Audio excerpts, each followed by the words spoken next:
Legion of the Lariat, we are here. We appreciate you waiting for an extra day or two for the show. Unfortunately, I had some personal issues going on. My beautiful wife has been a little sick, and we've had to deal with that. It's been a little bit of a serious thing. So we appreciate you waiting. As always, we love you. With me, as always, my tag team partner, the best around, Mr. Showtime, Michael Wright. Michael, how are you doing today? Oh, you know me, Steven. I'm living the dream.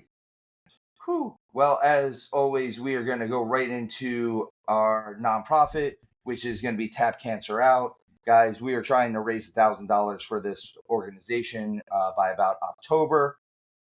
This helps out with Alex's Lemonade Stand, the American Brain Tumor Association, Isabel Santos Foundation, Little Pink Houses of Hope, Camp Sunshine, Christopher's Haven, the Sidney Kimmel Comprehensive Cancer Center at Johns Hopkins, CureCervicalCancer.org, First Descents, and Tom Coughlin's J Fund. As always, this is a huge, huge organization. It helps with so many things. One of our very, very dear to our hearts situations.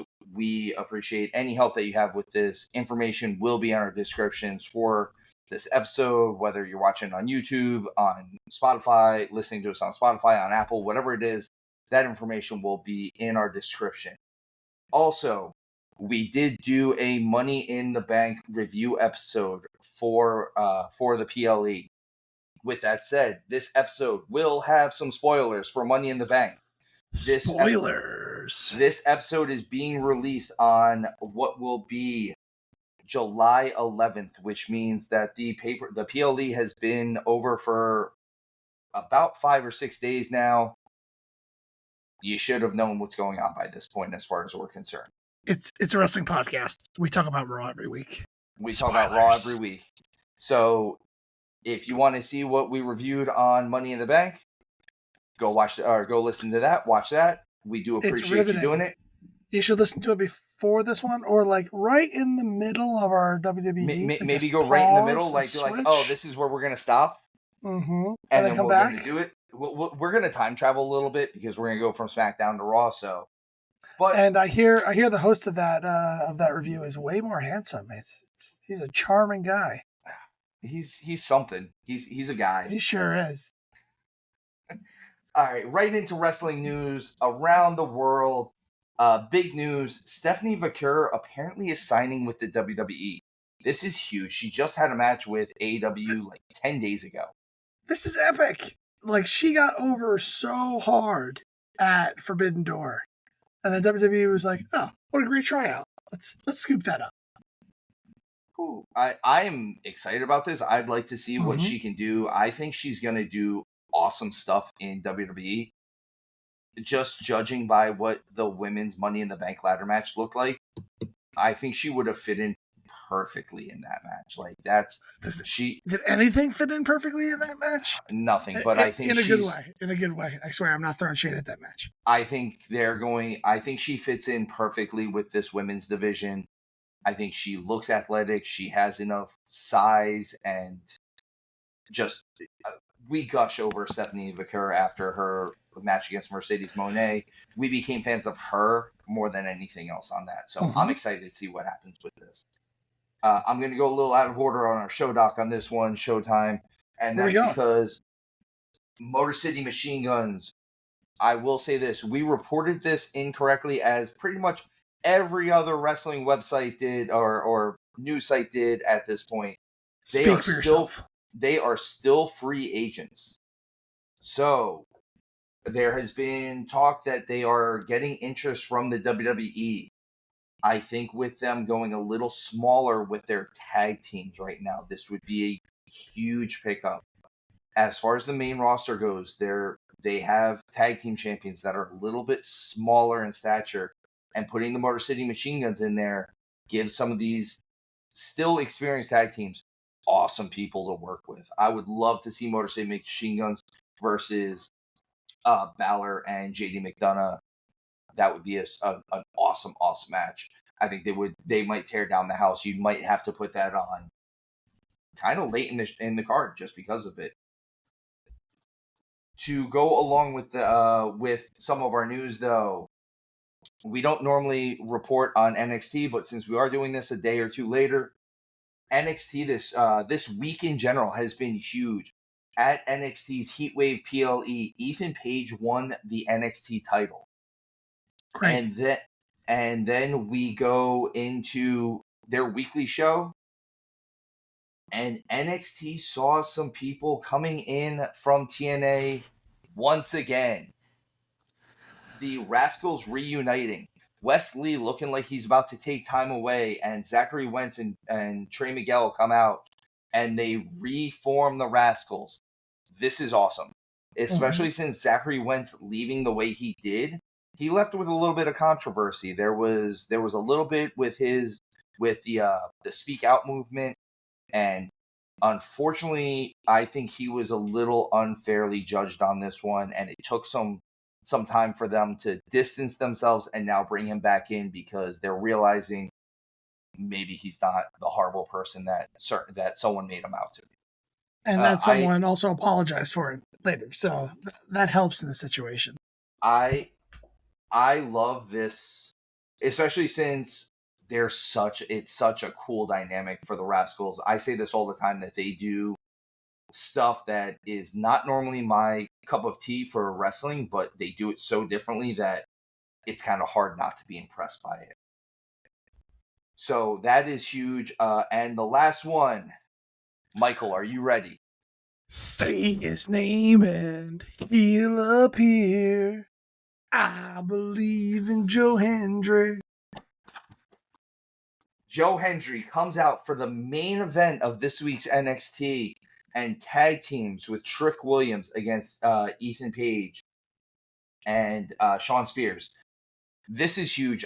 This really feels like they are putting Joe Hendry in the middle of two heavyweight title scenes, both TNA's really and NXT's. It feels that way, right? Like this is, hey, he might win both titles. They're building him up to win the Royal Rumble. Maybe. No, it's still going to be the Rumble. I don't think that's happening. But I will say this. If they united the titles and made it one promotion and Joe Hendry was the heavyweight champion, I would not be mad about this. I do think they're building him up to have a strong showing in the Royal Rumble. So I think that's all kind of what's happening. Because, like, can you just imagine the pop with the countdown happening? And then his music hits, that whole place is going to go absolutely bonkers. Oh, my God. In Indy with, 60 or 70,000 people in the crowd? Lucas Oil Stadium's going to lose its roof. Oh, my God. It's going to be so good. Is it retractable? They're going to have to open it just to let the noise out. I don't know. Well, we'll have to ask Pat McAfee the next time we talk to him. Definitely. So Joe Hendry appears to be almost seems like he's in the heavyweight title scene for NXT.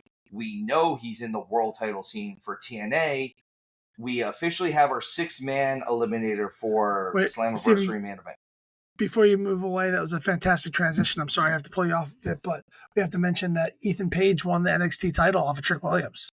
I thought I did mention that. I'm sorry if I did not mention that. If I missed it, I'm sorry. It's a late night as we're recording, but Ethan Page wins the NXT World title, which I think is a really big deal. I was surprised that Trick Williams lost it. Sorry if we repeated that. I wouldn't be surprised if this is the start of the transition of Trick Williams into the main roster. I can see that as well. Do you know what you can start the transition into now? A 6-man eliminator. 6-man eliminator. So we have this set. It is Frankie Kazarian, Nick Nemeth, Steve Macklin, Josh Alexander, Joe Hendry, and Moose. Jordan Grace is not in this match. So my prediction on this is not there. But this is a solid 6-person match for this. I also love that it is an eliminator. Showtime, you have predicted that you think that Kazarian might pull this one off. Yeah, I really do think it comes down to Joe Hendry or Frankie Kazarian. Here's my case for Frankie Kazarian. He has been a mainstay in TNA for so long. And there's a lot of those mainstays that have all been world champion. He's like the only one that has the only one. So in my mind, this is a perfect way to make Moose still look relatively strong, whatever way they do it, without like crushing him and giving Frankie his due. So that's why I'm starting to think that. They also put him over on Joe Hendry already. He had a really good showing in that Battle Royal in NXT. Like, there's no reason they put him in that Battle Royal if not to just kind of like get him more exposure, in my opinion. And it's not just to build the Joe Hendry, Frankie Kazarian feud. It's more than that, in my opinion. So, with that all in mind, I could see Kaz winning this. I hope he does, honestly. I actually even think I hope he does over Joe Hendry. Though I am enamored with Joe Hendry now, and I've never seen someone get so popular so fast. It's just insane. I also believe that this is I think we both agree that Moose isn't walking out with the world title on this show. I think this is the perfect way to take the world title off Moose. You just don't book a match like this if you want him to be the champion. Like, that's just not usually what happens. Also, he's been the champion for a really long time. Like, let's call this what it is. I think it's about time for them to kind of shake it up a little bit, and either this is going to be Moose finally getting a chance to maybe move on to WWE. I could see Moose showing up at the Royal Rumble. I know we just talked about Joe Hendry, but I could see Moose getting pulled over there. And then, I mean, it's still months away, so there's so much speculation for some of these surprise entries. Right now for Slammiversary, we have 4 matches that are set in stone. Next week, we will, again, give our unofficial picks on this once we have every match kind of set. But right now, we have that 6-man eliminator. We have Jordan Grace versus Ash by Elegance. I think that's actually going to be a really solid match. We have AJ Francis, the former Top Dollar, versus PCO for the Digital Media Championship. I don't even know what the Digital Media is, but he's got that title. Everything's digital media these days. Everything. And we have Mustafa Ali versus Speedball Mike Bailey for the X Division title. That should be fun.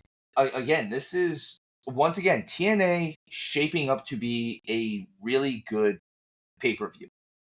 I think if you can get past the production quality on some of their stuff, they put out a good product, man. And we are, I think we're at the front running of saying, hey, like, we really like what they're doing.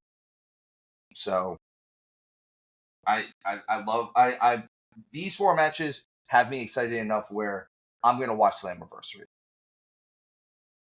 Yeah, I'm with you. I didn't even need that kind of matches to want to watch TNA these days, but I got it anyway, and this is why. So exactly, we're getting everything we want. So that is TNA. Not TNA, AEW news. We have a lot of stuff happening, especially coming off of Forbidden Door. We had Britt Baker return at the pay-per-view. She came out, gave a very, very heartfelt interview, promo, talked about her health issues and why she's been gone the last couple months. Showtime, I know you're not as familiar with Britt Baker as I am. These highest returns. I have no idea who these people are. This is going to be a really good match. They are setting up Britt Baker versus Mercedes Moné. They had a face-off also on Dynamite, where this was the quickest and easiest full heel turn I've ever seen anyone make. And that was Mercedes showing up and the Young Bucks, Nicholas and Matthew Jackson, saying that she's a CEO that they can get behind and telling her that they are going to have the ring set up for her championship celebration because she's Mercedes. She's elite. She's pretty elite. They had the face off. They had Britt Baker and Mercedes exchange a bunch of words. They both called each other bitch a bunch of times. Spicy. It was a good all around segment. I like some of the stuff they said.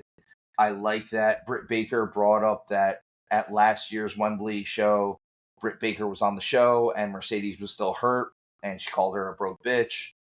And Mercedes said she's never she's never broke. She always stays rich, and you don't get to come back in, and you have to get to the back of the line. And Britt Baker said, "What line?" So I appreciate the way this is going. They delivered this promo correctly.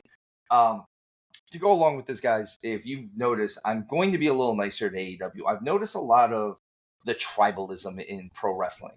You keep promising that. I'm trying to be nicer in general. Here's the thing. I am not the hugest fan of AEW. I admit it. I am more of a WWE guy. I think that if nothing else, they have a 100-year head start on them. That helps them out a lot with some of this stuff. It lets them make some mistakes and do that. But a lot of the people that I've seen that just bash both products, or they bash one because they're a fan of the other. Here's the thing. We have a pro wrestling podcast. Part of our job is to critique what is going on in the world of pro wrestling. That is why we do Facts. I don't necessarily, at no point have we fully bashed a wrestler. All right, maybe me a little bit with Orange Cassidy. I apologize, OC. And you're wrong. But for the most part, we tend to go against booking or why things are being booked that way, knowing full well wrestlers don't necessarily have creative control unless you're, John Moxley or Mercedes Moné in this case. But a lot of this stuff is us questioning why things are in our critique. Mm-hmm. I know I'm getting off on a little bit of a tangent here, but it's been bothering me kind of all week. I've seen a lot of anti WWE stuff, a lot of anti AEW stuff. Look, here's the thing. We live in this glorious time of pro wrestling. Showtime and I are approximately the same age. We came up in the wrestling business at the same time. We've been dealing with not being able to see all the wrestling that we wanted to for a very long time. Us being trade those tapes. Tape traders. Listen, man, I'm a poor kid from the Northeast. You know what that means? It means it took me until I was 10 years old until I saw the WCW/NWA. I didn't know what a Ric Flair match looked like until he showed up in WWF. That's saying something. So, unfortunately, there are situations where sometimes when we were younger, we didn't get to see stuff. It is so easy to see everything in the world now. And if you don't like AEW, you have WWE. If you don't like WWE, you have TNA. If you don't like TNA, you have Ring of Honor. I realize Ring of Honor and AEW are basically the same company, but it's still slightly different. You have MLW. You have New Japan. You have Progress. You have all of these different promotions. You have indie wrestling at the click of a YouTube right now. This is a great time to be a wrestling fan, and I'm trying to be nicer to everybody. And if nothing else, I'm trying to not jump in the tribalism that everyone else is, because it's stupid sometimes, guys. It's a little dumb. I've been branching out more and more, as obviously since I started this podcast. There's going to be MCW has a show coming up this week on Friday that I'm definitely going to check out. I recommend that everyone checks it out as well. That's but that's what I'm going to check out. We are looking at so much stuff lately. Honestly, we watch so much stuff, and we do it because. And the truth of the matter is it's opening our eyes to a lot of stuff that we wouldn't have normally watched, and we're hoping we can open all of your eyes to it. So I'm sorry I got off on a tangent, but it's been sitting on me for a couple days now that I really wanted to say, like, hey, we're in this weird renaissance of wrestling right now that is awesome, because it hasn't always been there. So back onto the topic. Outside of Mercedes and Britt Baker, AEW, Hangman Page returned to face Jeff Jarrett in the Owen Hart wildcard match. As a mystery opponent. Oh my God, it was so mysterious. It wasn't that mysterious. But what was amazing, that shocked me, Owen Hart is the only person in the history of history The history of history. The That's history of history. That can turn Jeff Jarrett, good old Double J himself, into a sympathetic babyface. Because he was so close with Owen Hart and him going into this match. The fans cheered Jeff Jarrett during this match, which is awesome. Jeff Jarrett is a Hall of Famer. He deserves to be a Hall of Famer. He's done a lot of really cool things. And don't get me wrong, we knew Hangman Page was going to be the mystery opponent. We knew Hangman Page was probably going to win this match. But the part that shocked me was the fans giving Jeff Jarrett kind of his flowers in this match. Again, I know I say people are at the end, closer to the end than the beginning. Let's face it, Jeff Jarrett's at the end. He's got other interests. He's doing. It's already done, right? Yeah, he has a few matches left in him, and he looks basically the same way he did at the beginning of TNA, which is weird, but who knows? Some of these guys just don't age. I don't understand how it happens. Paul Rudd disease. Paul Rudd disease. You keep bringing that one up. Hey, listen, he looks exactly the same as when he was in Clueless. He actually looks better than he did in Clueless. It's weird. Sure. He's got That's the Paul Rudd disease. He's Benjamin Button. No, it's not even that. He's not aging backwards. Like, no, it's not going downhill anywhere for him. I certainly don't have the Paul Rudd disease, or my beard would be a lot darker. I concur with this. I've seen his beard a lot darker. Will Ospreay beat Daniel Garcia for the to retain the international title. Wasn't it nice that MJF wanted to be in Garcia's corner? He really wanted to support him. It was so nice of him. And then boom, Swerve. Not Swerve the wrestler. Not Swerve Strickland. No. MJF goes full heel in this. He is the devil again. He is MJF. That we've been saying it's a lot easier to say you're going to do this stuff than to prove it. And then he hit a second rope tombstone onto Danny Garcia.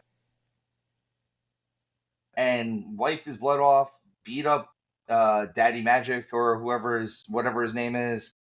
He beat the crap out of Daniel Garcia. And man, this is leading into MJF versus Will Ospreay. This is a cool match if they're going to set it up for Wembley. I think that's two of their biggest stars set for Wembley, and it's one of the things that they haven't done. I know MJF cut a promo on Collision, and he did the classic heel thing where he knew the babyface wasn't in the building, so he said, why don't you come down and look me in the eye? And they play his music, and he starts laughing and say, "Haha, I knew this one. He's too cowardly to come face to face with me." Again, classic heel stuff. MJF is a classic heel. He is one of those guys that's going to lean into this. Like, we talk about Dominic Mysterio having nuclear heat all the time. It really is nuclear. People love to hate Dom in the sense that they just like to boo Dom. MJF likes to be hated. He's going to be one of those, like, no one is looking for Dominic Mysterio's car to slash the tires. They might break the windows out of MJF's car. Like, he's going to have a secondary car like Dalton from Roadhouse. Moving on from MJF and Will Ospreay, again, I don't know. It looks like they're trying to set it up for Wembley. I feel like they should set it up for Wembley. So, but moving on from that, we have the men's and the women's finals set for the Owen Hart Invitational Tournament. The women's final is Willow Nightingale, our girl, woo, and Mariah May, kind of also our girl. I think this is going to be a really good match. I'm excited for this. I think that it sets up a lot of storylines either way they go. Willow getting in, if Willow were to win, she'd be a 2-time winner back to back, and she would get a world title match against Toni Storm, which she's never I don't think she's ever faced off for the world title. the other side of this is Mariah May winning, which I feel like is a little bit more the storyline that they're going to go with. And that's spicy. It gets spicy. You get Mariah versus Tony, teacher versus student. I feel like they've been kind of built into this for a while, and I think this would be awesome. No matter whoever wins this, we're going to get an awesome match out of it. Mm-hmm. Because Willow versus Tony is going to be an awesome match, and Mariah versus Tony is going to be an awesome match, and I'm here for it. In the men's final, we have Bryan Danielson versus Hangman Adam Page. Hangman advanced on Collision by beating Switchblade Jay White, in what I can only describe as Christian helping Hangman in the coolest way ever. And by coolest, I mean him being an absolute cornball. He hits Jay White with the spear. After the spear, he rolls out of the ring and lays on the floor like he's dead while shushing the audience. It was perfect. Tell him. He'll notice.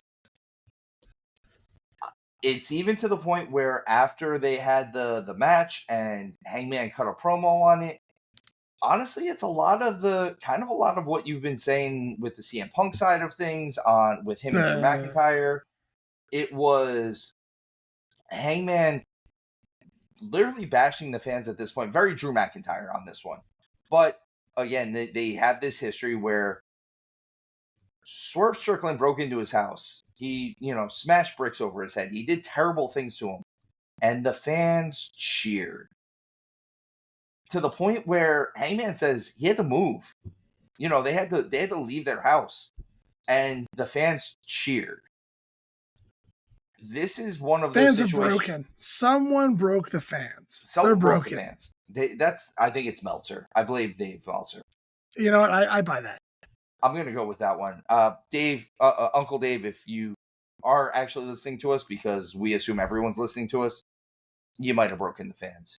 You can talk to us through all of our information on our description. Check it out, and star rating should only go up to 5. If you want to star rate us, though, we'll take a 7. I don't know if you can do a 7 on YouTube and or Spotify or Apple. You can't. It's still just 5. It's still just 5. Okay, fair enough. So there is that. That was most of AEW for this week. Again, we do apologize. Some of the stuff is coming out a little later.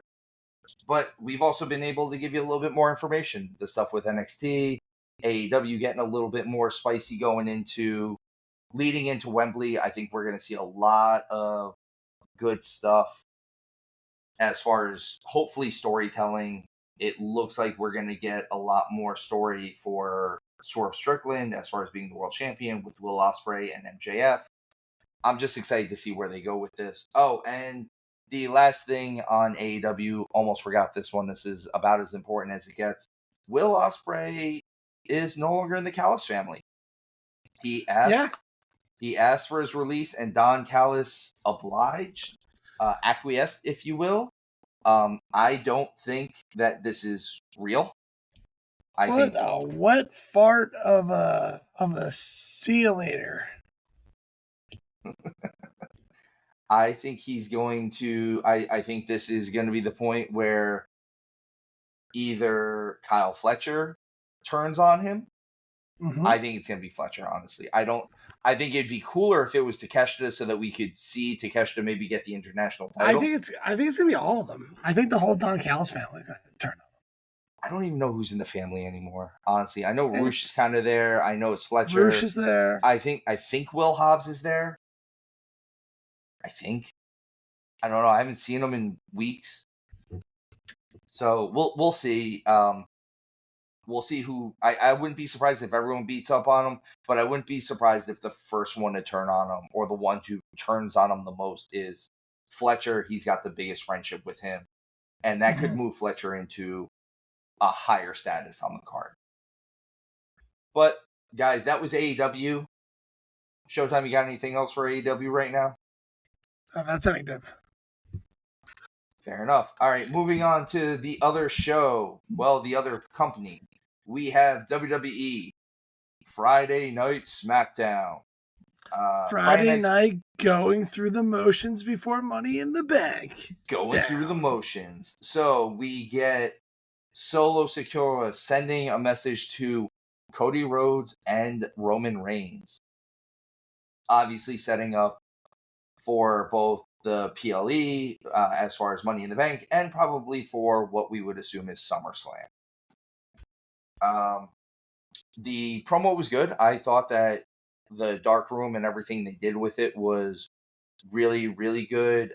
I don't know. That's just where we're at with it. I thought that the work that the Bloodline is doing right now, I know we've talked that it's been a little slow going, but this version should of have the been Bloodline out of WrestleMania. They should have continued the storyline. Them taking a break didn't make much sense, but here we are. I feel like it was kind of getting the pieces together too. I think there was a little bit of situations where they weren't sure if they were going to be able to maybe get Jacob or or see what they were doing with the Tongans. To go along with that, all of the Money in the Bank entrants for the men's match got into a huge brawl on SmackDown. So there is That's cool. There was that. That doesn't surprise me in the least. It's not as cool as cutting promos from the top of a ladder and everybody's up there, but it was still cool. It was still cool. And SmackDown, we had another tag team title change. DIY in the same week, right? What? Oh, yeah. Same week. We lost. We had the DIY win it from A-Town Down Under in the same week that Awesome Truth loses it to the Judgment Day. I think this is a transition they needed to do. Unfortunately, I hate the fact that the tag team titles have kind of fallen to the depths of the card that they have. But there is that. Truthfully, most of this SmackDown was, again, just blow off and fodder. Let's get the money in the bank. Let's get to Money in the Bank and make sure no one's hurt. And with that, we're going to time travel a little bit past Money in the Bank. Wait, so Paul, whoa, how did I get here? That was our time travel. We are past Money in the Bank. We know things that happened in Money in the Bank. Do you want to pause here and go and check out go check our Money in the Bank review. Hold on, I'm gonna go back for us real quick so that you can review. No. Oh. Jesus. Okay, now back again. No. All right, now we're back in Monday. So back to Monday. Where am I? That's not him wondering. He really doesn't know where he is right now. Like, that's just a thing. I have no idea what's going on. I have no idea. Tally, you're the worst character ever. I know. So, Monday Night Raw, we get a huge CM Punk, Seth Rollins segment with CM Punk begging Adam Pearce to lift the suspension of Drew McIntyre. For those of you who don't know, Drew McIntyre has been suspended for several reasons. One, he is completely mad at everything that happened at Money in the Bank. He elbowed Adam Pearce accidentally. We saw a little bit of that old scrap daddy Adam Pearce come out. The former NWA World Champ showed his head. And it was kind of cool to see him willing to throw down, willing to be a wrestler again. With that said, he gets screwed at WrestleMania. He gets screwed the Raw after WrestleMania. He gets screwed at Clash at the Castle. He gets screwed at Money in the Bank. And he's the one that gets suspended. He's the one that's getting booed. Ferrari, Latigra, Blue Steel, it's all the same look. I feel like I'm taking crazy pills. I mean, it is because of what he said on social media as well. Boo. I'm just triggering them now at this point. I'm just trying. We needed to get him back in the game, folks. And Showtime is back because Always. he is mad. He is hopping mad. If you can't see him, he's jumping up and down right now. He's also still a little confused by the time travel. Yeah, I'm not sure. What Tuesday is this? All right, we move on from that was I really liked this segment.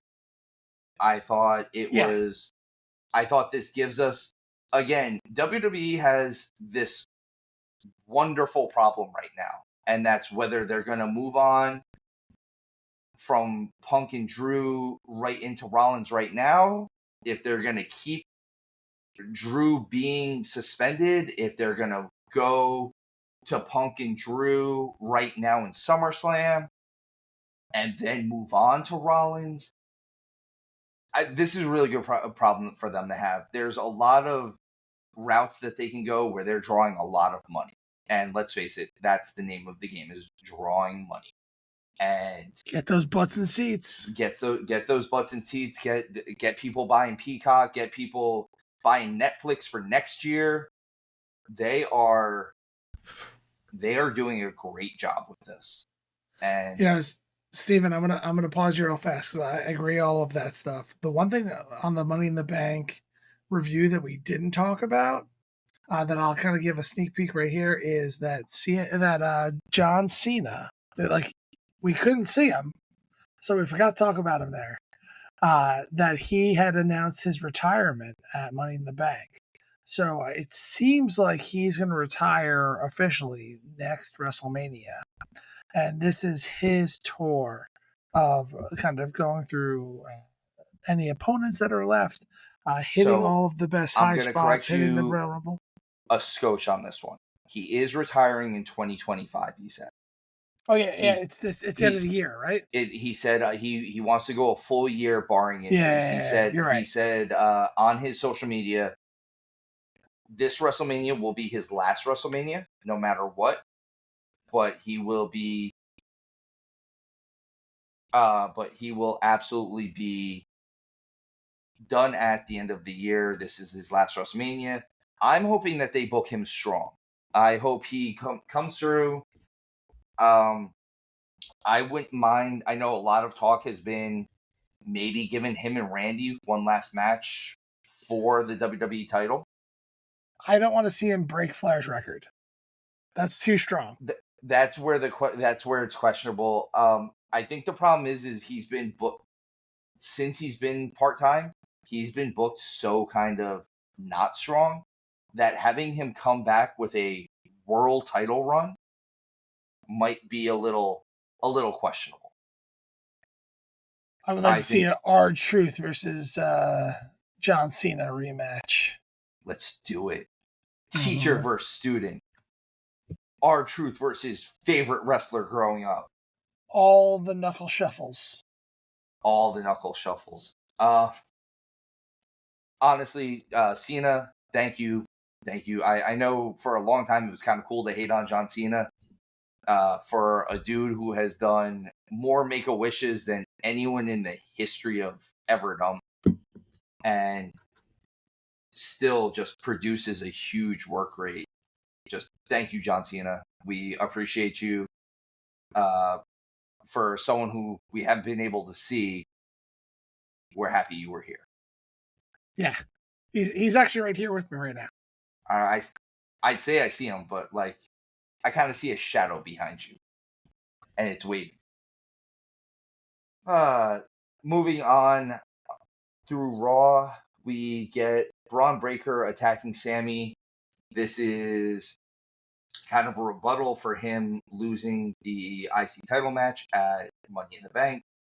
This is just going to further this. Again, I don't know exactly where they're going with the IC title, if it's going to be still just be Braun versus Sammy. I know they set up a little bit more where they had Sheamus come out and save Pete Dunne a little bit, and Pete Dunne and Sheamus had a standoff, so I don't know if they're going to move more into that storyline with Sheamus. They've kind of got Sheamus all over the place lately. He's doing a lot. They really do. They really do. They have him interacting with a lot of people, and I don't know where they're going with that stuff just yet. I know that Ridge Holland, who is the third member of their Brawling Roots group, I think is still out on injury. He gets injured a lot, man. But we'll see. I think we definitely see another Braun Breaker versus Sammy match. And I know Showtime, you've talked about, I think on the It's Monday in the gonna be Bank, a squash. I think it's gonna be that we think it might be a squash. I could see this being a situation where Braun just comes in and just destroys him or beats him up so badly in the weeks leading up to this that he can squash it. So post squash matches of Braun Breaker where they didn't really know what to do with him, so they just took enhancement talent that he just ripped in half. Post that, they've been kind of showing that he's inexperienced. And each match he learns a lesson. So that's what I've kind of noticed of him over the last couple of weeks. So the one lesson you need to learn when you're fighting Sami Zayn is that the longer a match is, the better the chances are that Sammy will figure out how to outlast it and throw the most protected move in sports, entertainment, wrestling these days, the haluva kick. So, the way around Sammy lingering through a match, waiting, drawing it out, and getting that win at the end is to rip him in half in the first 35 seconds. You can't come back if you're in two pieces. It's really hard. It's really hard to throw a haluva kick without a torso. And if anyone can rip somebody in half, it's Braun Breaker. I actually believe that. That's my thoughts as of right now. I think he can rip it in half like you used to watch strongman rip apart like phone books. Like he's that guy. But it's a body, which is even Doomsday. More impressive. He is. He's Doomsday. He's that guy. He's gonna kill everyone. Moving on from what might be even scarier than Braun Breaker, I don't know, maybe. Jey Uso and Chad Gable had a match. At the end of the match, the lights started going off, and the Wyatts are still messing with Chad. The Jey Uso, I really don't understand why Jey Uso is so over right now. We were talking about this earlier. It's not that I dislike Jey Uso. I like Jey Uso. I just don't understand how he's so over. I don't get it. But I don't get it either. But he is so over. The thing that made me pop here was when he's leaving after he sneaks out the win against Chad. The lights go down. He looks right at the camera. He's like, "Oh," and then just runs away. Yeah, like a baby. And that's why he's so over. Yeah, that's why because he's willing to do stuff like that. Yeah, still crazy. It's still So the Wyatts are still messing with Chad. I would like to see where this is going to go with the Wyatts and Chad Gable. This is going to be. I think this is going to be a change for Chad in some way, shape, or form. He's either going to get more serious or less serious. I'm not sure. But I wouldn't be surprised if all of a sudden, like, they do something dumb like make him Shorty G again, which is terrible. Mm-hmm. Please don't do that. But, like, I could see them doing something with him at this point. I would like them to do a little bit more. He's so good, and he just delivers every time. He makes the most out of the time he has. But they actually finally got to hand their VHS tape to Pat McAfee. Mm-hmm. It's imperative he gets that package. It's imperative. He hasn't gotten it in the last couple of weeks because he has not been at Raw. Part of that is just more future storytelling because they started their stuff on the Pat McAfee show a couple weeks ago. So now he is the one who was supposed to be getting the tape. I will say this, the stuff they're doing with the VHS tapes, the stuff they're showing on the VHS tapes has been pretty awesome. I know there are some old school wrestling people who are not as big of a fan of it. I know that they're they're not necessarily as big of a fan of the magic, the mysticism, if you will. You're on mute. Those guys are weak. It's I really like annoying. I like everything that's going on. There's no mysticism here, in my opinion. It's more. I think this is more psychological. Yes, it's all psychological. It's showing the inside workings of someone's brain. So if you want to call that mysticism, you could do whatever, but you'd be wrong. I like what they're doing with these videos. These vignettes are fantastic. But it's wrestling. Can I get some action, please? Please? I'd like to see. And maybe I want to see who they're actually gonna attack, because they haven't actually attacked Chad since that day. Yeah, since maybe that's why Bo shows up in Pierce's office to kind of set up some real matches. I had mentioned to you earlier that I think that you're going to see Alpha Academy and maybe Beta Academy come to Chad's... Diamond Mine, for those of you who don't know. Beta Academy is Diamond Mine. Beta Academy. You'll see them come to Chad's defense, because that puts them on almost even ground between the numbers. If you add a 6th member to the Wyatt 6, which we think there'll be a 6th one named Alexa Bliss, and that means that the Alpha and Beta Academy have an extra person who can get shelved. I don't know who exactly that'll be, but you can have somebody who can get hurt in this situation and then lead to a massive 6v6 or a couple different matches where there's tag team implications of some sort, where you have Bo versus Chad, which is cool. I'm down with a lot of that stuff. You could have like maybe Eric Rowan versus Otis. Sorry. It's like I can see that. I can see Dexter Loomis versus Julius Creed. He's the taller one. But even just doing a tag team action kind of thing, because I can see Dexter Loomis and Joe Gacy versus the Creed brothers. And the Creed brothers have a background with Joe Gacy from NXT. I know they don't usually transplant their stuff from NXT back up, but I think that would be good. This led to Adam Pearce walking in, and Bo Dallas was in his office. There he was, and he looked a little crazy. He had a little bit of that crazy eye. Sure. Had a bit of that look like someone just smacked him in the back of the head. We do get the Gunther vignette on this one as well. Again, this was another highlight reel video. I like what they're doing with this. This is, I said this to you before we recorded, that it feels like after he won King of the Ring, like we kind of didn't see Gunther that much, and now going into SummerSlam, like they're making up for the couple weeks that we didn't see Gunther by like giving us a lot of Gunther. Sure. I think they were just trying to keep him away from the Rollins Priest match. They didn't want that distraction there. And now it's all Gunther all the time. All Gunther all the time.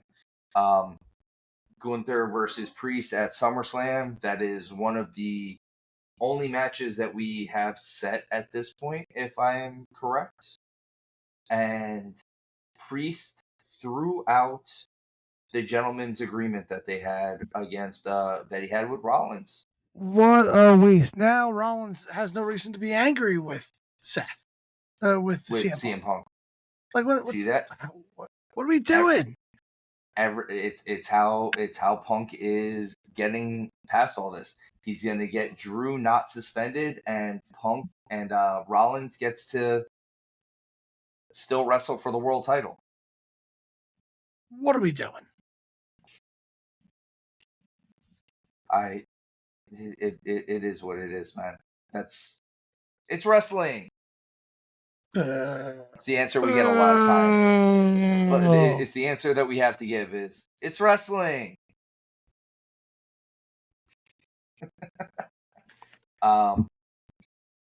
Priest and Dom had a little bit of a standoff during this whole thing.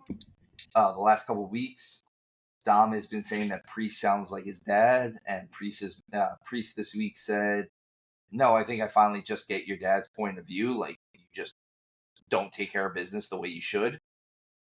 With that said, that led into Priest saying that he knew something was going to happen. Dom and Liv go out, have a match with Rey and Zelina, and Dominic Mysterio and Liv Morgan clock in a win over Rey Mysterio and Zelina Vega. And this is, I think you're right, Showtime. I think this is the first time Dom, Daddy Dom, Dirty Dom, whatever we're calling him, has gotten a win over his famous deadbeat dad. His deadbeat dad, his famous father. Deadbeat. Never around. Thanks to Liv, they get the win, and they're teasing. They're teasing everything. They give the hug. Dom pulls away. Liv pulls him back down. They're teasing the kiss, and Mommy's home. Mommy's home. This is what we've been waiting for. And about time. And can I just say, Rhea looked great. Sure did. She always looks great, but let's say this is what we have been waiting for. If we had to wait much longer than this, I think this would have fallen a little flat. I think the storyline was getting a little long in the tooth. It was time for Liv to kind of move on and get to the point where she's fading with Mommy. This is officially where we're at with it. Like, I think this was the perfect time to kind of kill it off a little. Well, not kill it off, but turn the corner. Come to the crescendo. Like, let's get to the thing we've been building towards, which is clearly a custody of Dominic Mysterio ladder match. The thing that I'm worried about with this, at the end of all of this, because it kind of seems like JD and Finn might kind of go off on their own a little bit, and that could be them and Liv. Dom might be left out in the cold in this whole thing. He's going to have no one to take him in, and there's only one person, I think, that's going to be able to take him in. Deadbeat dad. Deadbeat dad, right? Deadbeat dad. Is he going to be a deadbeat dad? But, I mean, because it seems like the only members that could be part of the Judgment Day, out of that, the actual Judgment Day, are going to be Priest and Rhea. And realistically, a face faction. And realistically, neither one of them has to be part of the Judgment Day to be over. They just have to still be friends. But they have a good dynamic together. I like the two of them together. So I hope they keep the Judgment Day and they just kind of keep it face. There's no way Dom can go face without reconciling with Rey. With Rey. And then JD and Finn, if they go with Liv, they are so clearly heels at that point. Mm-hmm. And Dom is kind of just stuck out in the middle of nowhere, which that it leaves a lot of openings, basically. And if nothing else, listen, I'm excited. Rhea Ripley is back. Mommy's home. Mommy's home, and I love her. She is. She's the best wrestler in WWE right now. She is also an international treasure, being from Australia, which that's something else we forgot to bring up in Money in the Bank. Scarps, you may not be here right now, but Trish Stratus is still an international treasure.